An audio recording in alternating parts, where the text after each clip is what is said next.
बता हमको तेरे राह किस तरफ है, तेरे राह पर चला हमको खुदाया। ला इलाहा इल्लल्लाह, ला इलाहा न अमेरिका न लंदन से हो उल्फत, हमें मस्त मदीना कर खुदाया। ला इलाहा इल्लल्लाह, ला इलाहा न जाफा से न जर्मन से हो निस्बत, हमें उश्रा के काबा कर खुदाया। ला इलाहा इल्लल्लाह, ला इलाहा मालो दौलत तन पुरुष तारा हलाल, मन फनाए मुल्क मौलाए जुल जलाल। ला इलाहा इल्लल्लाह, ला इलाहा इल्लल्लाह, ला इलाहा इल्लल्लाह मुहम्मदुर रसूलुल्लाह सल्लल्लाहु अलैहि वसल्लम। मुअज़्ज़ज़ मुकर्रम मुसल्लिन कराम, মালিকের দরবারে অসংখ্য শুকরিয়া। অনেক দূর থেকে ব্রাউনবাড়িয়া থেকে আসছি, এসে অল্প একটু ঘুমাইলাম। অনেক জ্যাম ছিল রাস্তা, বৃহস্পতিবার নরসিংদী পার হইতে রাত শেষ পর্যায়ে চলে আসছি। যাইতেও জাম আইতেও জাম, এসে অল্প ঘুমাই আবার আসলাম। আজকে আবার মাহফিল, একদম যেদিন তারাবি আরম্ভ হবে এদিন পর্যন্ত প্রোগ্রাম, ডেলি কন্টিনিউ প্রোগ্রাম আছে। আল্লাহ সুস্থ রাখুক, যেরকম আমিন। ওই কথাগুলো বলার তৌফিক দান করুক যেগুলো মানুষের দিলে লাগে, হৃদয়ে লাগে, তাসির করে। হাজারো মানুষ, লাখো যুবক আজকে এই বয়ানাত ওয়াজগুলো শুনে দাঁড়িয়ে রাখতেছে, নামাজ পড়তেছে, ইসলাম শিখতেছে, ইসলাম বুঝতেছে, ইসলামকে বোঝার চেষ্টা করতেছে। এই অবস্থা আগে ছিল না। শীতের মৌসুমে শুধু যাত্রা গান আর বিভিন্ন শরীয়ত মারেফতের নামের গানে ডাকডুল ফিডানোর সয়লাভ ছিল সারা বাংলাদেশে। কতক্ষণ ঠিক কিনা? আমার তো মনে হয় একদম বন্ধই হয়ে গেছে, যাত্রার অস্তিত্ব নেই এখন। কতক্ষণ ঠিক কিনা? যাত্রা টাত্রা এগুলো এখন মানুষ বুঝে না। এখন যুব সমাজ, বেবি স্ট্যান্ড সমিতি, ট্রাক সমিতি, মালিক সমিতি, সিএনজি মালিক সমিতি, মাদ্রাসাওয়ালা, মসজিদওয়ালা, যুব সমাজ, ওয়াজ মাহফিল, তাফসির মাহফিল। কতক্ষণ ঠিক কিনা? একটা আলেম দাওয়াত দিয়ে এনে রাতভর মানুষকে বুঝাইতেছে যে দিন বুঝো, দিন মানো, দিন নিয়ে কবরে যাওয়ার ফিকির করো। বাস সাহাবায়ে কেরামের যে নেশা ছিল, এই নেশা ঢুকিয়ে দিয়েছে মানুষ। এখন মোবাইলটা খুলেও দেখে একটা আয়াতের ব্যাখ্যা বুঝি, একটা হাদিসের ব্যাখ্যা বুঝি, একটা ইসলামের আমি একটা বিধান বুঝি। এখন যারা বুঝার তারা এইদিকে লেগে গিয়েছে। কতক্ষণ ঠিক কিনা? কি নেশা মানুষের ভিতরে ঢুকেছে ইসলাম বুঝার জন্য, মানার জন্য। এটা আমি বুঝাইতে পারবো না, এটা বুঝার বিষয়, বোঝানোর বিষয় নয়। কতক্ষণ ঠিক কিনা? দুনিয়া বোঝার জন্য মানুষ আগে সয়লাভ ছিল, আলহামদুলিল্লাহ এখন দুনিয়াও করে, সাথে সাথে দিনও করে। এখন প্রত্যেকটা যুবক দাঁড়িয়ে রাখতে শুরু করেছে, নামাজ কাজা করে না, গাড়িতে বসে নামাজটা পড়ে নেয়, তায়াম্মুম করে নামাজ পড়ে নেয়, তারপরে যুবক নামাজ ছাড়ার চেষ্টা করে না। এগুলো এই বয়ানাত ওয়াজের বারাকাত। বাংলাদেশে আমি তো, আমাদের কাছে হিসাব আছে, ডেলি বাংলাদেশে ডেলি 4,500 থেকে 5,000 ওয়াজ হয় ডেলি, পার ডে। একদম কাতি মাস থেকে নিয়ে একদম মাস পর্যন্ত, চৈত্রি মাস পর্যন্ত পার ডে কম বেশি 5,000-এর মতো মাহফিল হয় ডেলি সারা বাংলাদেশে। যেরকম এই 5,000 মাহফিল গ্রাম বাংলা সহ সারা দেশে হয়। ঢাকা শহরে প্রতিদিন 50টা মাহফিল হয়। আপনারা কল্পনা করতে পারবেন না।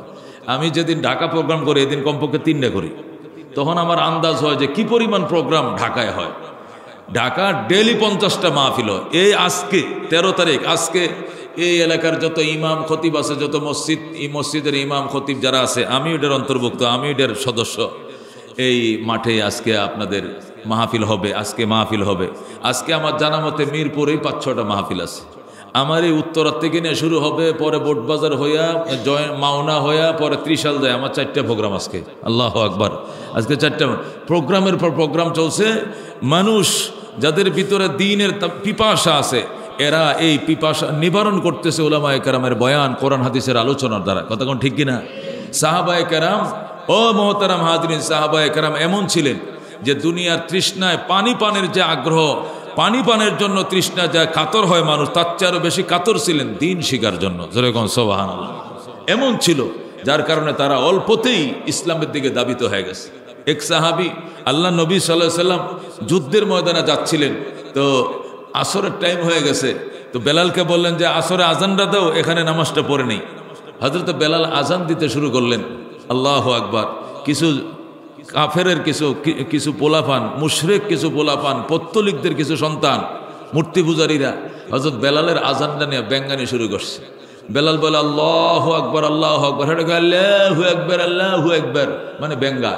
আল্লাহ নবী সাল্লাল্লাহু আলাইহি সাল্লাম হযরত বেলাল রাদিয়াল্লাহু তাআলা আনহু আজান দিচ্ছিলেন আর চোখের পানিগুলো পড়তেছিল। হায়রে আল্লাহ বড়, আল্লাহ বড় বলতেছে, এটা নিয়েও ব্যঙ্গায়। হায়রে বুঝ নাই, আজানের মধ্যে বেলাল কাঁদতেছে, যেরকম আল্লাহু আকবার। আর আল্লাহর হাবিব সাল্লাল্লাহু আলাইহি সাল্লাম এই দৃশ্যটা দেখতেছিলেন যে ব্যঙ্গাইতেছে। বেলাল যখন আজান শেষ করলেন তখন নবীজি এদেরকে ডাকলেন, এই যুবক বাচ্চারা এদিকে আসো, কে কে আজান নিয়ে ব্যঙ্গাইছো, কে কে এদিকে আসো। যেই বলছে এদিকে আসো, সবটি দুম, সবটি পলাইছে, কিন্তু একটা ছেলে সে পলায় না। এক ছেলে বয়স কম, নাবালেগ, হয়তো 8-9 বছর 10 বছর বয়স হবে। ছেলেটার নাম আবু মাহজুরা। কি নাম? আবু মাহজুরা। ওই ছেলেটা আর পলায় না। আল্লাহ নবী বলেন, সবাই পলাইছে, তুমি পলাও না কেন? কয় ওরা তো ব্যঙ্গানোর জন্য বলছে, আর আমি শিখার জন্য বলছি। যেরকম আল্লাহু আকবার। এরা তো আজান ব্যঙ্গানোর জন্য আল্লাহু আকবারকে ঠাট্টা করে বলছে, আর আমি শিখার জন্য, এটাকে লালন করার জন্য, দিলে জায়গা দেওয়ার জন্য আমি বলছি, আমি ব্যঙ্গানোর জন্য বলি নাই। যেরকম আল্লাহু আকবার। আল্লাহর হাবিব বলেন, তাহলে বাবা তুমি আবার এখন একা একা আজান নামাজ শোনাইতে পারবা? কয় শোনাইতে পারবো। কয় শোনাও দেখি। কয় শোনাবো। এখন এদিকে ওদিকে তাকায়, শোনাবো।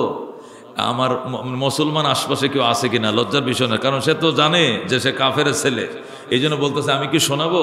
এদিক সেদিক তাকায়। রসুল কয় এদিক সেদিক তাকানোর দরকার নাই, কে কি বলবে এটা শোনার দরকার, তুমি শোনাও।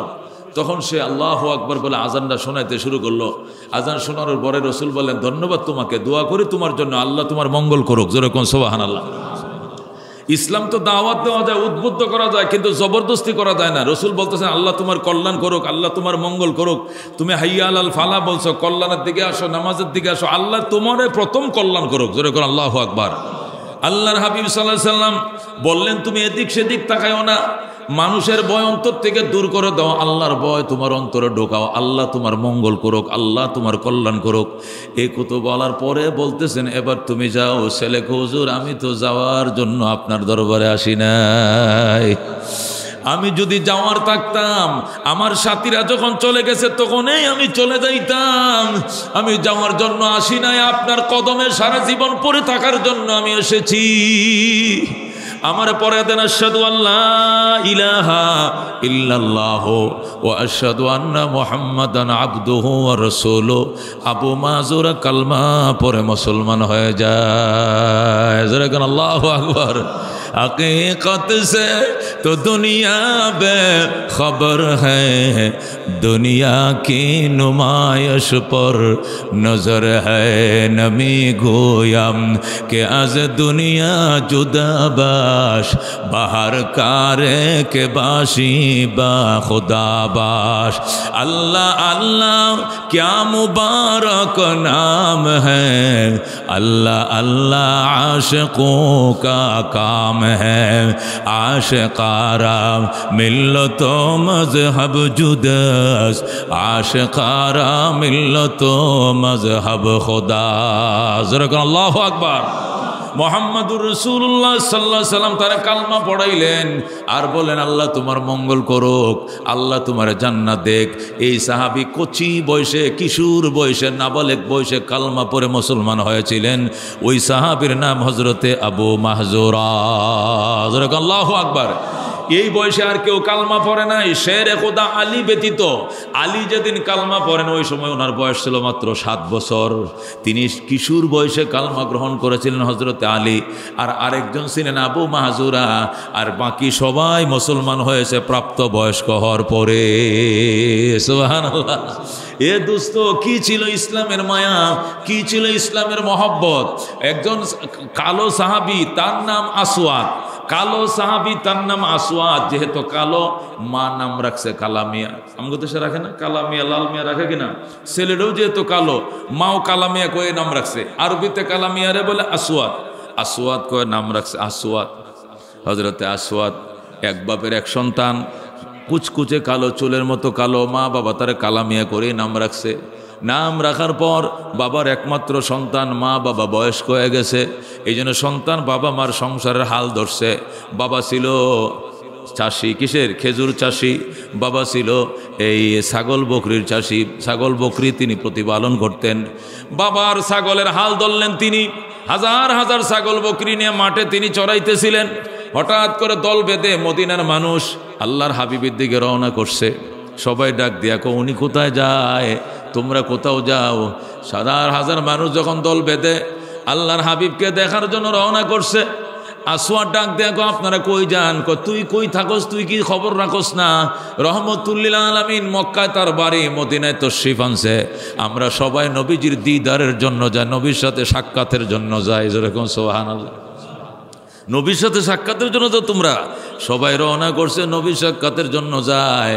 হযরত আসওয়াদও রওনা করছে, নবীর সাথে সাক্ষাৎ করতে যায়।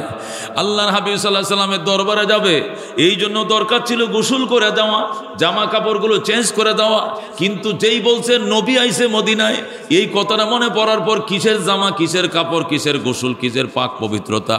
যা ছিল ছাগল বকরির গন্ধ টন্ধ, প্রস্রাব টস্রাবের গন্ধ।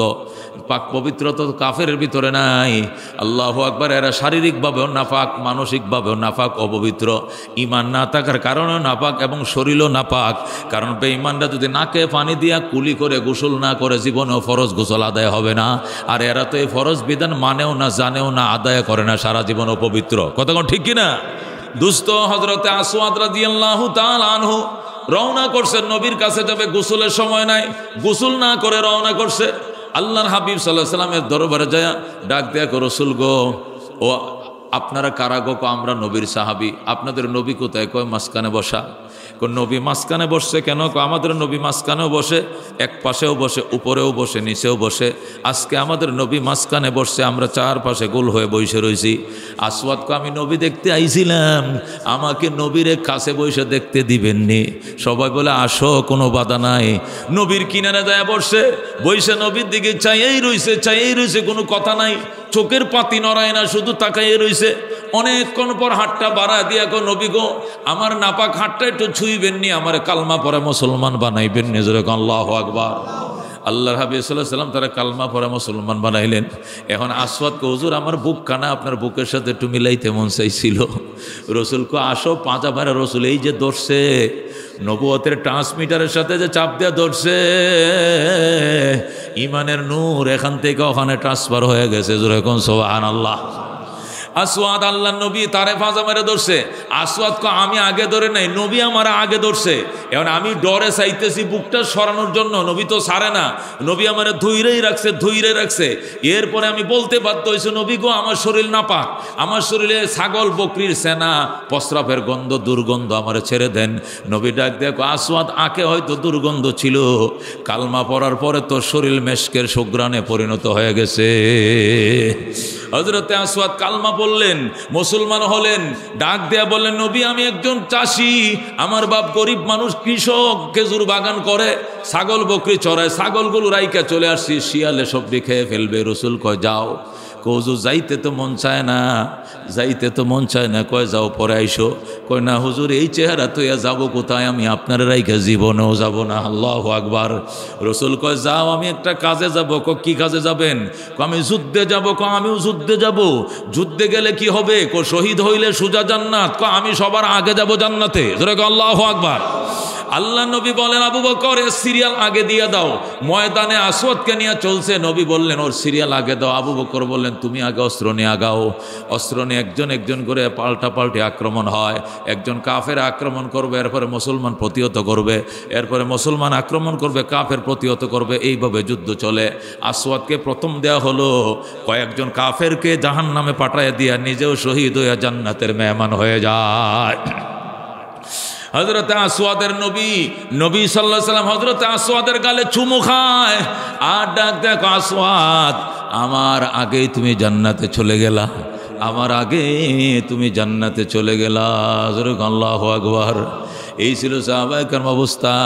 নবীর কাছে এসে বলতেন ফাদাকা আবি ওয়া উম্মি ইয়া রাসূলুল্লাহ, ওগো আল্লাহর হাবিব, শুধু আমি নয়, আমার মা বাবা শুদ্ধ আপনার জন্য কুরবান করতে আমি রাজি আছি।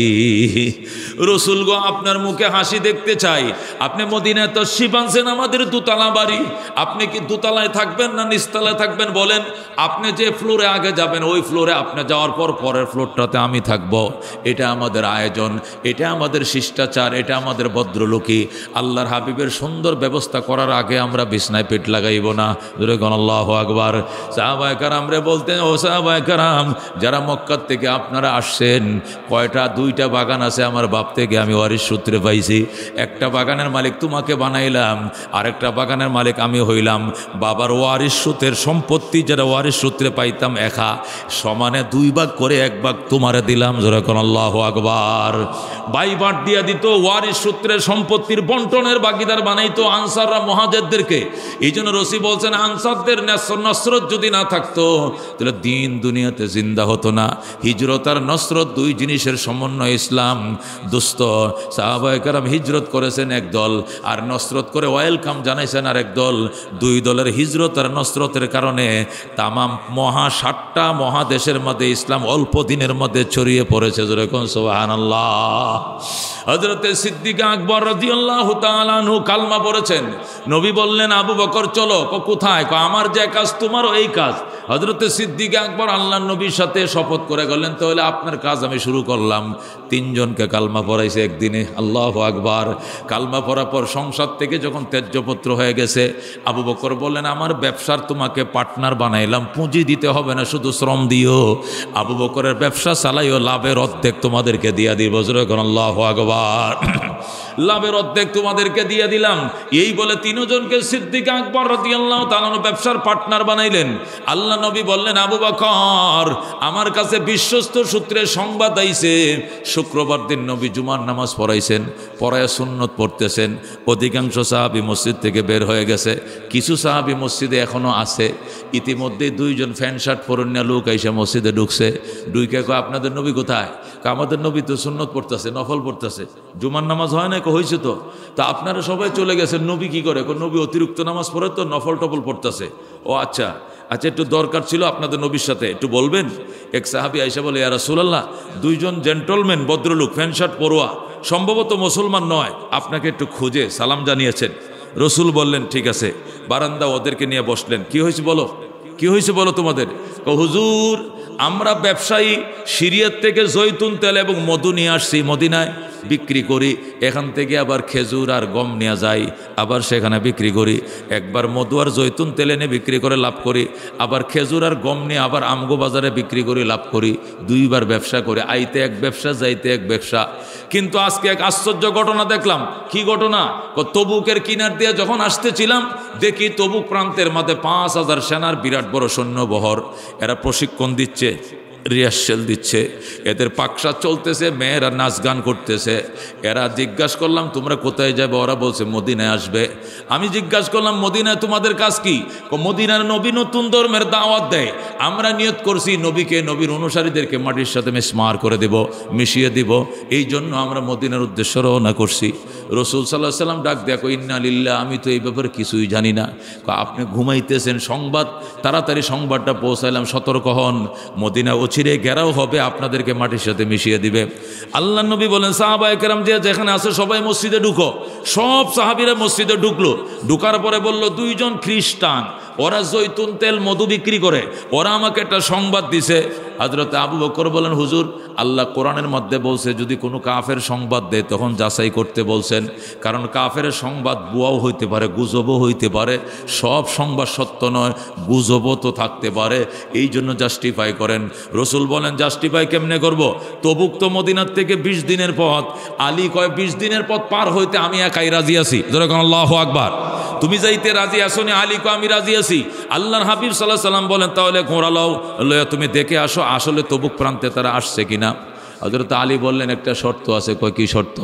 বিদায় বেলা আমার মাথায় হাত বোলা দিতে হবে, পিঠে হাত বোলা দিতে হবে, আপনার লাঠি মোবারকটা আমাকে দিয়ে দিতে হবে। যেরকম আল্লাহু আকবার। আলী বলেন ঠিক আছে, আমার লাঠি দিলাম। নবী বললেন আমার লাঠি দিলাম, বিদায় দিলাম, দোয়া দিলাম। আলীর মাথায় হাত বোলায় দোয়া করে দিলেন নবী, পিঠে হাত বোলায় দিলেন আর লাঠি দিয়ে দিলেন, যাও নবীর লাঠি তোমারে দিয়ে দিলাম। শেরে খোদা আলী বললেন সফরের মাঝে একজন সঙ্গী থাকা সুন্নত, এই জন্য আমার গোলাম লয়ে গেলাম সাথে, নতুবা গোলাম আমি নিতাম না, একাই যাইতাম। শেরে খোদা আলী রওনা করছে। আল্লাহ নবী ডাক দেখো ভয় লাগেনি তোমার? আলী আল্লাহ সারা দুনিয়ার কাউকে ভয় করে না।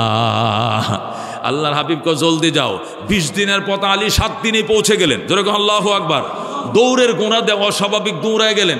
সেখানে যায় পৌঁছাইলেন, দেখলেন তবুক পাহাড়ের ঢালের মধ্যে 5000 সৈন্য সমাবেশ। কেউ ঘুমায়, কেউ নাচ গান করে, আল্লাহু আকবার, কেউ বা রান্না বান্না নিয়ে ব্যস্ত, নানান নৃত্যর মধ্যে তারা লিপ্ত। আল্লাহ নবী ওই কাছেই নেমে নবীজির লাঠি দিয়ে একটা দাগ দিলেন, দাগ দিয়া ঘোড়া এবং গোলামকে দাগের ভিতরে রাখলেন। আলী বললেন তুমি ভয় পাওনি? কয় ভয় তো লাগবেই। আমি যে দাগ দিলাম এই দাগের ভিতরে আজরাইল ছাড়া আর কেউ ঢুকতে পারবে না। এই টাইমের ভিতরে যদি তোমার মরণ হয় তাহলে আজরাইল ঢুকবে, এছাড়া আর কেউ এই দাগের ভিতরে ঢুকতে পারবে না। তুমি নির্বিঘ্নে এখানে বসে থাকা। গোলাম গোড়া নিয়া গোলাম বসে রয়েছে। এবার আল্লাহর হাবিব সাল্লাল্লাহু আলাইহি সাল্লামের কলিজার টুকরা সাহাবি, ইয়ং 22 বছরের যুবক, তখন তার বয়স 22। এই 22 বছরের যুবক শেরে খোদা আলী তীর এবং দনক নিয়ে সেনা সৈন্য বহরে ঢুকে বললেন। যায় বললেন মান আনতুম, তোমরা কারা? ওরা বলল নাহানু আলুর রোম, আমরা রোমাঞ্চ সেনা। আইনা তুরিদুন, কই যাইবা? কো মদিনায়। কেন যাইবা মদিনায়? কো মদিনায় নতুন নবী আইছে, নতুন ধর্মের দাওয়াত দেয়। আমাদের বাদশা আমাদের 40,000 সৈন্য পাঠাইছে, 5,000 এখানে আইসে গেছি, 35,000 পিছনে আছে, তারা আসতেছে। আমরা একসাথে মদিনা ঘেরাও করব, মদিনার নবী এবং তার অনুসারীদেরকে মাটির সাথে মিশিয়ে দেব। যেরকম নাউজুবিল্লাহ। শেরে খোদা আলী ডাক দেখো ভালো কথা, যদি মিশাইতে পারো তো মিশাইবা, অসুবিধা নাই। কিন্তু তোমাদের কাছে আমার জানার বিষয় হইল তোমরা এর আগে আরো মদিনায় গেছো কিনা? কয় আমরা তো আর যাই নাই। মদিনার পথ এত আঁকা বাঁকা, দুশ্মন এখানে ঢুকতে জানে কিন্তু বের হওয়ার রাস্তা খুঁজে পায় না। আশা তো করি একজনও ফেরত আসবা না, সব মাটির সাথে মিশে দিবে মদিনার নবী সাহাবীরা। বলেন আল্লাহু আকবার। কয় আমাদের সাথে রাহাবর আছে, অসুবিধা হবে না, ঢোকার পথ পাবো, বের হওয়ার পথ পাবো। আলী বলেন ঠিক আছে, তাহলে আরেকটা প্রশ্ন, আচ্ছা আপনারা যে মদিনায় রওনা করছেন সাহাবীদের সাথে যুদ্ধ করার জন্য, এই বাস পাখিদের সাথে যুদ্ধ করার অভ্যাস আগেও আপনাদের ছিল কিনা? কয় না, বিগত কোনো তিক্ত অভিজ্ঞতা আমাদের নাই। আলী বলেন এরা শাহাদতের তৃষ্ণায় বেকুল হয়ে রইছে। ঠান্ডা পানি দিয়া তৃষ্ণার্ত মানুষকে শরবত দিলে যা খুশি হয়, তার চেয়ে লাখো গুণ বেশি খুশি হবে শাহাদতের মর্যাদা পাইলে। যেরকম আল্লাহু আকবার। এরা হয়তো তোমাদেরকে খাইবে, নতবা এরা নিজেরা শহীদ হবে, একটারেও ছাড়বে না। খবরদার তোমরা যাইও না, যাইলে তোমাদের বিপদ আছে। এই কথাগুলো আলী যখন হাত নাড়ায় বলছিলেন, তখন সেনা কমান্ডো বলতেছে এই ছেলে তোমার নাম কি? আমার নাম হায়দরে খোদা, খোদার সিংহ। বল আল্লাহু আকবার। হায়দর মানে সিংহ। তোমার এই উপাধি কে দিছে? যে নবীকে অ্যাটাক করতে চলেছো, এই নবী আমাকে উপাধি দান করেছে। এ ছেলে তোমরা, এই ছেলে মদিনার ব্যাপারে যে তুমি শক্ত কথাগুলো বলতেছো তার কারণটা কি? তোমার কি পরিচয়? আমার পরিচয় ময়দানে দেখা হবে, মদিনায় আইসেন, ময়দানে দেখা হবে। যেরকম আল্লাহু আকবার। তোমাদের সেনা সৈন্য কত? আলী কয় আপনাদের কত? আমাদের 40,000। আলী বলে মদিনায় 40,000 মানুষের বসবাসও নাই, আমরা নাগরিকই নাই। 40,000 1,030 মানুষ মদিনায় বাস করি মাত্র, আমরা 40,000 সৈন্য কই পাবো? তাহলে কি দিয়ে মোকাবেলা করবা? আলী বলে আমরা সংখ্যায় বিশ্বাসী নই, আমরা আল্লাহর সাহায্যে বিশ্বাসী। আল্লাহু আকবার। আমরা আল্লাহর সাহায্যে বিশ্বাসী। আমাদের সাথে পারবা না। তোমাদের কাছে এমন কি অস্ত্র আছে আমাদের সাথে পারবা? আমরা রোমাঞ্চ ইটালিয়ান বাহিনীর কাছে অত্যাধুনিক অস্ত্র আছে, ক্রস ক্ষেপণাস্ত্র আছে, এই আছে ওই আছে, তোমরা কি আছে? আলী কয় আমাদের প্রত্যেকটা সেনার বুকের মধ্যে এক একটা মাইন্ড আছে, এক একটা অ্যাটম বোম আছে। একটা বোমা যদি ময়দানে ব্রাস্ট হয়, একটাও ফলাইতে পারবা না জীবন নিয়ে। জোরে কোন আল্লাহু আকবার। হযরত আলী রাদিয়াল্লাহু তাআলা যখন হুঙ্কার দিলেন, সেনাবাহিনীর কমান্ডার থরথর করে কাঁপতেছে। এ যুবক, তুমি যে হাত নাড়ায় কথা বলো, তোমার কি ভয় নাই? আমার কিসের ভয়? যে নবী আমাকে সিংহ ঘোষণা করেছে, আল্লাহ ছাড়া আলী কাউকে ডরায় না। যেরকম আল্লাহু আকবার। শেরে খোদা আলীরে ডাক দেয়া কয় তাহলে তুমি সেই নবীর দলের লোক কিনা বলো। আলী বলেন আমি কোন দলের লোক এটা দেখা হবে ময়দানে আইসেন। আল্লাহু আকবার। আল্লাহ আমাকে দুটা হাত দান করেছে, এই 5000 সৈন্য মোকাবেলার জন্য আলীর একটা হাতে যথেষ্ট। আল্লাহু আকবার। আল্লাহর হাবিব সাল্লাল্লাহু আলাইহি সাল্লামের সাহাবী সিংহর মতো গর্জন দিয়ে চলে আসছে মদিনায়। আয়েশা বলে ইয়া রাসূলুল্লাহ, হাবিবাল্লাহ, কথা তো সত্য, দুশমন তো আইসে গেছে তবুক পর্যন্ত 5000, বাকি 35,000 পিছনের রাস্তায় আছে, কি খবর আইবনি? আলী কয় যে ডায়লগ মাইরে থুই আইছি, কলজাত ভয় থাকলে জীবনেও আইতো না, আর ভয় না থাকলে আসতেও পারে, তবে উড়িয়ে দেওয়া যায় না, আসতেও তো পারে, এই জন্য প্রস্তুতি নেওয়া ভালো। আল্লাহ নবী বললেন আবু বকর প্রস্তুতি গ্রহণ করো, এরা যদি হয় 40,000, আমাদের কমপক্ষে 20 থেকে 30,000 তো হওয়ার দরকার আছে, সমান সমান হওয়ার দরকার নাই, কিছু কম হইলেও চলবে, নাম লেখাও। আল্লাহু আকবার। আবু বকর বললেন ইয়া রাসূলুল্লাহ, নাম যে লেখাইবো আপনি একটা ভাষণ দিতে হবে। আল্লাহ নবী জাতির উদ্দেশ্যে একটা ভাষণ দিলেন, এমন তেজস্বী ভাষণ দিলেন, ও আমার সাহাবায়ে কেরাম, ওই আল্লাহর কসম যে আল্লাহর হাতে আমি নবীর জীবন, আমরা বিন্দু পরিমাণ পিছপা হব না, আমাদের জীবনের চ্যালেঞ্জ নিয়ে যারা আসতেছে এদেরকে এখানে পৌঁছাইতেই দেব না, রাস্তায় প্রতিহত করবো। যেরকম আল্লাহু আকবার। তবে আমি নবীর কথা হলো, তোমাদের মধ্যে একদম যারা বয়োজ্যেষ্ঠ, যারা লাঠি ছাড়া হাসতে পারে না, চোখে দেখে না, এবং যে সমস্ত মহিলারা 10 মাস 10 দিন কমপ্লিট হয়ে গেছে, যে কোনো সময় পেটের ব্যথা শুরু হতে পারে, পেটের ব্যথা শুরু হতে পারে, ডেলিভারির ব্যথা, এমন প্রেগনেন্ট নারী ছাড়া, এমন বৃদ্ধ ছাড়া এবং অবুজ শিশু ছাড়া যদি একটা মানুষ এই যুদ্ধে না যাও, আল্লাহ আমার কাছে আয়াত পাঠানোর আগে নবী কোনো দিন তোমার সাথে আর কথা বলবে না। যদি উজর ছাড়া কেউ এই যুদ্ধে অংশগ্রহণ না করো, জিব্রাইল আইসা কথা বলার অনুমতি না দিলে তোমার সঙ্গে নবীর আর কথা হবে না। তুমি সালাম দিলে সালামের উত্তর দিব না, আমার সাহাবীরা তোমাকে সালাম দিবে না। তুমি বাজারে গেলে তোমার কাছে কেউ কেনাকাটা করবে না, কেউ বিক্রিও করবে না, কেউ কিনবেও না তোমার পণ্য, সমাজ থেকে সম্পূর্ণ বয়কট করে দেওয়া হবে তোমাকে, যারা যুদ্ধে না যাইবা। আল্লাহ নবীর ভাষণ শুনে 28,000 সাহাবায়ে কেরাম নাম লেখাইছে। কয় হাজার? 40,000-এর মোকাবেলা 28,000, কম না তো, কাছাকাছি। কারণ বদরে 1000 হয়ে 3000 মোকাবেলা করছে, বদরে 313 জন হইয়া 1000-এর মোকাবেলা করছে, ওহুদে 3000 হইয়া 1000 হইয়া 3000-এর মোকাবেলা করছে, খন্দকে 3000 হইয়া 10,000-এর মোকাবেলা করেছে। সুতরাং এখন 28,000 40-এর মোকাবেলা করা তো বেশি, বেশ কম না। সাহাবায়ে কেরাম খুশি, নবীও খুশি। সিদ্দিক আকবর ডাক দেয়া কয় ইয়া রাসূলুল্লাহ, ইয়া হাবিবাল্লাহ, সংখ্যা তো ভালোই, অসুবিধা নেই, কিন্তু কি? কিন্তু অস্ত্র কই পামু? ঘোড়া নাই, ঢাল নাই, তরবারি নাই, চাবুক নাই, গদি নাই। এই 20 দিনের পথ যেতে হবে, আসতে হবে, অন্তত ঘোড়া লাগবে 28,000, ঘোড়ার খাবার লাগবে যাইতে 20 দিন, আইতে 20 দিন, 40 দিন। ওখানে যদি কমপক্ষে 3 দিন থাকিতে 43 দিনের মুজাহিদদের খাবার, ঘোড়ার খাবার, কত কিছু লাগবে, এগুলোর ব্যবস্থা কে করবে? রহমতুল্লিল আলামিন সাল্লাল্লাহু আলাইহি সাল্লাম যখন আবু বকরকে প্রস্তাব দিলেন, আবু বকর হাউমাউ করে কেঁদে দিলেন। নবী বললেন আবু বকর তুমি কাঁদো কেন? ইয়া রাসূলুল্লাহ, হাবিবাল্লাহ, আমি আপনাকে জানানোর দরকার জানাইছি। নবী কয় তুমি কান্দার আগে আমি কান্দি। আবু বকর, তুমি কাকে বলতেছো, অভিযোগ করতেছো? তুমি আমার শ্বশুর, তুমি আমার জীবনের প্রথম সাথী, আমি দীর্ঘ 23 বছরের প্রথম ফসল ছিল তুমি, তোমার আগে কেউ কালমা পড়ে নাই, আমার ঘরের বিবি খাদিজা ছাড়া তোমার আগে আর কেউ কালমা পড়ে নাই, তুমি কার কাছে অভিযোগ দিতেছ? আমি আমার শ্বশুর থেকে জানতে চাই ইসলামের জন্য আগে তুমি কি দিবা? এই বলে যখন নবী কাইদা দিলেন, আবু বকর বললেন ঠিক আছে আমি ঘরে যাইতেছি। আবু বকর ঘরে গেলেন, যায় সালাদ শট একটা পড়লেন, বিবিরও একটা সালাদ শট পরাইলেন, পরায় ঘরের সমুদয় সয় সম্পদ যা আছে, শিল পাটা বদনা খাতা বালি সহ সব গাঁটুরে বাইদা নবীর দরবারে হাজির করলেন। যেরকম আল্লাহু আকবার। আল্লাহর হাবিব সাল্লাল্লাহু আলাইহি সাল্লামের দরবারে নবী বললেন বাজান কি আনছেন? আপনি কি আনছেন? রাহমাতুল্লিল আলামিন সাল্লাল্লাহু আলাইহি ওয়াসাল্লাম বললেন আপনি কি আনছেন? আবু বকর বলেন হুজুর একটা সুতাও রেখে আসি নাই, যা ছিল আমার ঘরে সব আপনার জন্য নিয়ে আইছি। আল্লাহু আকবার। ওমর কাঁদতেছে, বাজান তুমি কান্দো কেন? জীবনেও আবু বকরের সাথে পারি নাই, আজকে আমি প্রতিজ্ঞা করছিলাম যেভাবেই হোক আবু বকরকে ওভারটেক করব। কি নিয়ত করছিলা? আমার জীবনে স্থাবর অস্থাবর সম্পত্তির অর্ধেক সমানে দিয়ে দিব, তবু আবু বকরকে আমি ডিঙ্গাইব। কিন্তু আয়েশা দেখে আবু বকর ফুল দিয়ে দিছে, এই জন্য আজকেও আমি আবু বকরের সাথে পারলাম না। নবী ডাক দেয়া, ওমর তুমি একা নও, তাম দুনিয়ার সমস্ত সাহাবী, দুনিয়ার সমস্ত ঈমানদার যদি একসাথে আমলনামা রাখো আর আবু বকরের আমলনামা এক পাল্লায় রাখো, আবু বকরের আমলের ওজন আল্লাহর কাছে ভারী হবে। আমার আবু বকরের সাথে পারবা না। আবু বকর জান্নাতে যাওয়ার আগে কেউ জান্নাতে যাইতে পারবে না। আবু বকর নবী আবু বকরকে জড়ায়া ধরলেন, বুকের সাথে পাঁজা মেরে ধরলেন, আবু বকর তোমার ঋণ আমি কোনোদিন শোধ করতে পারবো না। আল্লাহ নবী আবু বকরকে আদর করছিলেন। ইতিমধ্যে জিব্রাইল এসে গেছে হাজার হাজার ফেরেশতার বহন নিয়া, প্রত্যেকটা ফেরেশতার গায়ে সালাত শট পরা। সুবহানাল্লাহ। কিরে সাহাবায়ে কেরাম, তোমরা দামি দামি আসমানি পোশাক পরে আসো, আজকে এইগুলো কি, তোমাদের গায়ে এগুলো কি?